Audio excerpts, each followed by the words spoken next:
नमस्कार दोस्तों, कल 1 फरवरी है और कल के दिन हमारे देश की वित्त मंत्री श्रीमती निर्मला सीतारमण जी देश का आम बजट प्रस्तुत करेंगी। इस बजट में हमारा रेल बजट भी शामिल किया गया है। वर्ष 2016-17 से यह नया परिवर्तन हुआ था। इसके पहले रेल बजट अलग से प्रस्तुत किया जाता रहा है, जिसमें हमारे विभिन्न प्रोजेक्टों के लिए फंड तो मिलता था, साथ ही नई ट्रेनों की भी घोषणा की जाती थी। 2016-17 से ही यह व्यवस्था बदल गई है और इस व्यवस्था में एक और परिवर्तन पिछले वर्ष यह हुआ है।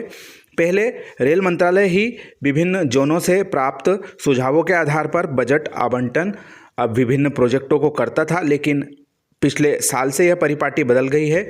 अब अधिकार जोनों को दे दिए गए हैं। वहाँ के जनरल मैनेजर साहब किस प्रोजेक्ट को कितनी ज़रूरत है उसके हिसाब से समय समय पर बजट आवंटन घटा बढ़ा सकते हैं। तो यह एक बहुत अच्छी बात पिछले साल नया प्रयोग करके देखा गया था और यह काफ़ी हद तक सफल भी रहा है, क्योंकि पिछले वर्ष आवंटित कुल 2,54,000 करोड़ के रेलवे बजट में से करीब 2,03,000 करोड़ रुपए का बजट इस महीने यानी कि जनवरी महीने की स्थिति में खर्च कर दिया गया। एक रिपोर्ट में यह बात सामने आई थी। तो निश्चित तौर पर जो परिवर्तन किया गया उससे काफ़ी फ़ायदा मिला है।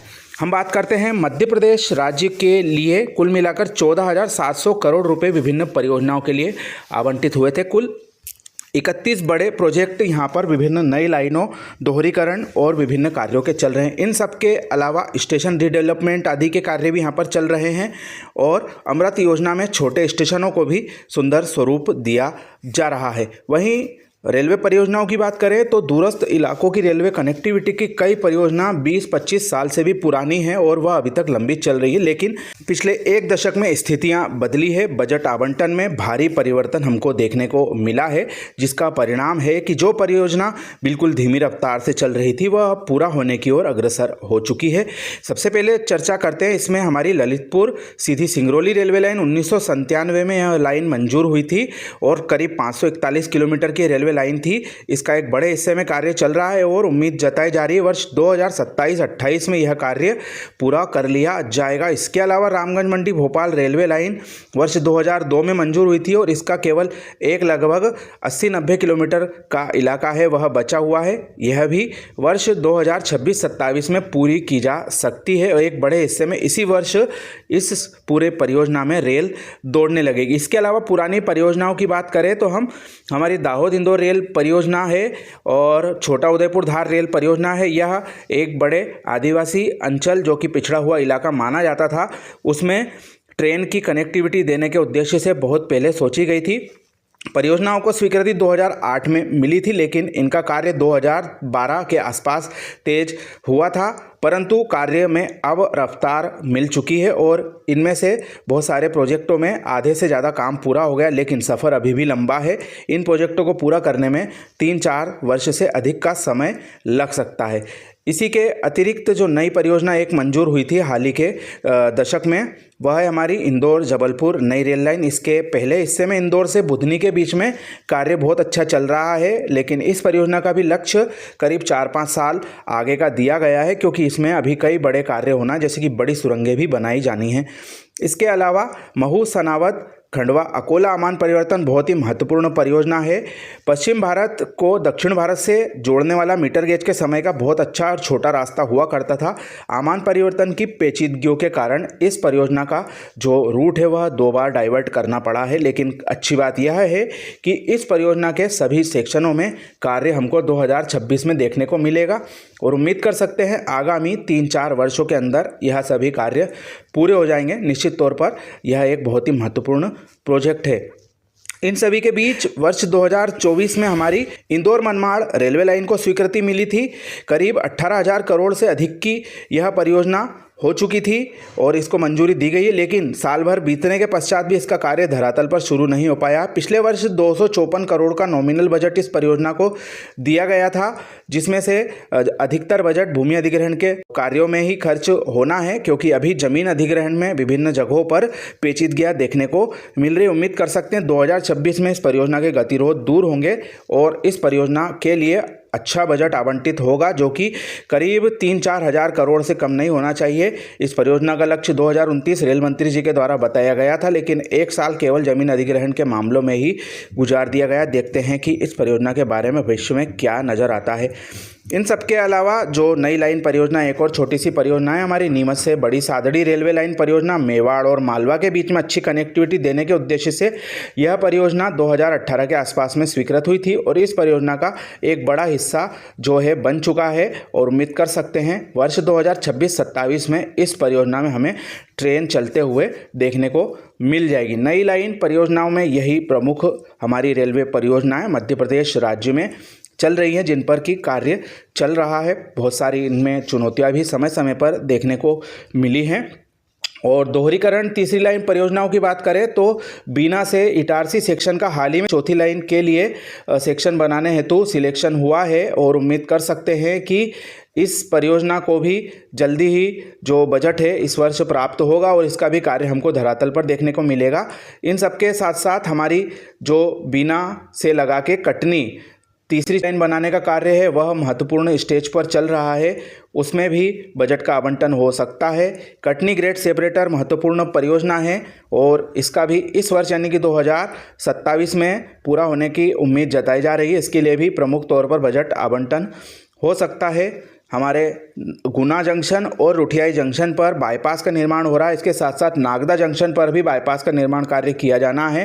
प्रारंभिक स्टेज में अभी यह प्रक्रिया चल रही है, उम्मीद कर सकते हैं इनके लिए भी भारी बजट का आवंटन किया जा सकता है। वहीं खंडवा से भुसावल के बीच में भी तीसरी चौथी लाइन बनाने का प्रोजेक्ट पिछले वर्ष सैंक्शन हुआ था और यह प्रोजेक्ट की अभी जमीन अधिग्रहण से संबंधित प्रक्रिया चल रही है। उम्मीद कर सकते हैं इस वर्ष इस जो परियोजना में हमको पर्याप्त बजट का आवंटन होते हुए दिखाई देगा। इन सब के अलावा विद्युतीकरण की भी परियोजनाएं हमारे विभिन्न इलाकों में जो बचे हुए उनमें चल रही है। जो एक प्रोजेक्ट का उल्लेख करते हैं यहाँ पर, खंडवा से लगा के आमला खुर्द के बीच में जो नया आमान परिवर्तन हुआ है उस पर विद्युतीकरण के लिए टेंडर निकल चुके हैं और इसके लिए बजट आवंटन हमको देखने को इस वर्ष मिल सकता है। पश्चिम रेलवे की तीसरी चौथी लाइन परियोजना की बात करें तो बड़ोदरा से रतलाम, रतलाम से नागदा तीसरी चौथी लाइन प्रोजेक्ट पिछले वर्ष सैंक्शन हो गया था और जमीन अधिग्रहण की जो प्रक्रिया वर्तमान में चल रही है और टेंडर भी इसके जल्दी ही खुल सकते हैं जमीन अधिग्रहण में तेजी के पश्चात में। हमको उम्मीद है कि इस वर्ष इस परियोजना के लिए भी अच्छा बजट आवंटन हो सकता है। वहीं रतलाम से नीमच का दोहरीकरण अपनी फाइनल स्टेज पर चल रहा है और इसके हमारे इस वर्ष में पूरा होने की उम्मीद की जा रही है। 2026 में यह कार्य पूरा हो जाएगा, इसके लिए अंतिम बजट प्राप्त होने की उम्मीद है। मध्य प्रदेश के कई महत्वपूर्ण प्रोजेक्ट पिछले वर्ष सैंक्शन हुए थे, जिसमें से हमने आप सभी के समक्ष विभिन्न प्रोजेक्टों की जानकारी प्रस्तुत की है। गोंदिया से जबलपुर दोहरीकरण प्रोजेक्ट भी पिछले वर्ष मंजूर हुआ था, इसको भी बजट आवंटन इस वर्ष किया जा सकता है। वहीं इसके अलावा नागपुर से इटारसी के बीच में चौथी लाइन बिछाने का भी प्रोजेक्ट मंजूर हो चुका है, इसके लिए भी बजट आवंटन इस वर्ष किया जा सकता है। तीसरी लाइन बिछाने का कार्य विभिन्न इलाकों में इटारसी से नागपुर के बीच में चल रहा है। काफ़ी महत्वपूर्ण यह रूट है जो कि देश को एक महत्वपूर्ण हिस्से से जोड़ने का काम करता है। इन सब के अलावा बहुत सारे सिंगल लाइन सेक्शन अभी भी दोहरीकरण के इंतजार में चल रहे हैं, जिसमें से हमारा देवास से मक्सी रेलखंड शामिल है। इस इलाके का भी दोहरीकरण करने का फाइनल लोकेशन सर्वे चल रहा है। वहीं जो हमारा आमला से लगा के छिंदवाड़ा और छिंदवाड़ा से लगा के सिवनी नैनपुर और छिंदवाड़ा से लगा के इतवारी का जो सेक्शन है वह भी सिंगल लाइन सेक्शन है, इसके भी दोहरीकरण की आवश्यकता देखी जा रही है। इन सब के बीच महत्वपूर्ण मक्सी से गुना इलाके का भी दोहरीकरण कार्य किया जाना चाहिए। गुना से शिवपुरी और ग्वालियर का दोहरीकरण कार्य का भी लंबे समय पहले सर्वे हो चुका, लेकिन इनको मंजूरी नहीं मिली। उम्मीद कर सकते हैं कि रेलवे विभाग इन सभी जो प्रोजेक्ट हैं इनको अपनी प्रायोरिटी में शामिल करेगा और इनके दोहरीकरण कार्य को मंजूरी देगा, ताकि जो ट्रैफिक इन सेक्शनों में चल रहा है काफ़ी रेंग रेंग कर यह परियोजनाएं और जो विभिन्न इलाकों से ट्रेनें गुजरती है तो इनका दोहरीकरण कार्य होना बेहद आवश्यक होता है। और भविष्य में जो नई लाइन परियोजना सिंगल लाइन के हिसाब से बनाई जा रही है वह भी आगे जाकर इस लिस्ट में शामिल हो जाएगी। ऐसे में रेलवे विभाग को इन सब प्रोजेक्टों के बारे में सोचकर योजना बनाना चाहिए। इन सब के अलावा कई छोटे बड़े कार्य विभिन्न स्टेशनों पर चल रहे हैं, जिसमें से सिंहस्थ की दृष्टि से उज्जैन और आसपास के स्टेशनों पर विभिन्न विभिन्न निर्माण कार्य हो रहे हैं और विभिन्न स्टेशनों पर अतिरिक्त स्टेबलिंग लाइन, फुटओवर ब्रिज के साथ साथ प्लेटफार्मों का विस्तार भी किया जा रहा है ताकि उज्जैन सिंहस्थ में आने वाले श्रद्धालुओं के लिए विशेष सुविधाएं उपलब्ध कराई जा सके, अधिक से अधिक ट्रेनें चल पाएँ। इस हेतु इन कार्यों के लिए भी विशेष बजट का आवंटन हो सकता है। मध्य प्रदेश राज्य के करीब 80 से अधिक स्टेशनों पर अमृत योजना के अंतर्गत कार्य चल रहे हैं। बहुत सारे स्टेशनों पर यह कार्य अच्छी स्टेज पर पहुंच गए हैं और पर्याप्त मात्रा में इसमें बजट आवंटन होना बेहद आवश्यक है, तभी यह कार्य अपने अंजाम तक पहुंच पाएंगे। तो निश्चित तौर पर यह भी एक बहुत ही महत्वपूर्ण मसला है जिसके लिए प्रमुख बजट आवंटित होगा। और इसके साथ साथ विभिन्न जो ओवरब्रिज बनाने हैं और अंडरब्रिज विभिन्न रेलवे क्रॉसिंगों के पास में बनाए जाने हैं जिससे कि जो रेलवे क्रॉसिंग पर जाम की समस्या ना देखने को मिले, इसके लिए भी पर्याप्त मात्रा में बजट आवंटन होगा। काफ़ी महत्वपूर्ण यह संरक्षा से संबंधित मद है। इन सब के अलावा छोटे बड़े जो कार्य हमारे रेलवे में किए जा रहे हैं, विभिन्न नए सर्वे जो चल रहे हैं, उनके लिए फाइनल लोकेशन सर्वे करने के लिए बजट आवंटन हो सकता है। फाइनल लोकेशन सर्वे की बात निकली है तो कुछ प्रोजेक्टों की DPR हमारे रेलवे बोर्ड के पास में जमा हो गई, जहाँ से CCEA आयोग के पास यह जाएंगी और वहां से अंतिम स्वीकृति मिलने के पश्चात में हमको अगले वर्ष यह पिंक बुक में देखने को मिल सकते हैं। यह प्रोजेक्ट में से प्रमुख तौर पर नीमच से बेगू, सिंगोली, रावतभाटा, कोटा रेलवे परियोजना का नाम है शामिल। इसकी DPR 2025 के नवंबर महीने में रेलवे बोर्ड में जमा कर दी गई थी। इस सब के अलावा बहुप्रतीक्षित उज्जैन से आगर होकर झालावाड़ की रेल परियोजना का नाम भी इसमें शामिल है। इसकी DPR भी नवंबर महीने में पश्चिम मध्य रेलवे के द्वारा रेलवे बोर्ड में जमा करवा दी गई है और इसकी अधिक जानकारी हमने हमारे एक अलग से जो वीडियो बनाया था उसमें आप सभी को दी थी। इस वर्ष जो परियोजना जिनके फाइनल लोकेशन सर्वे चल रहे हैं उनके लिए भी काफ़ी महत्वपूर्ण होगा। जैसा कि हमने बताया, अलग से बजट आवंटन उनके लिए किया जा सकता है।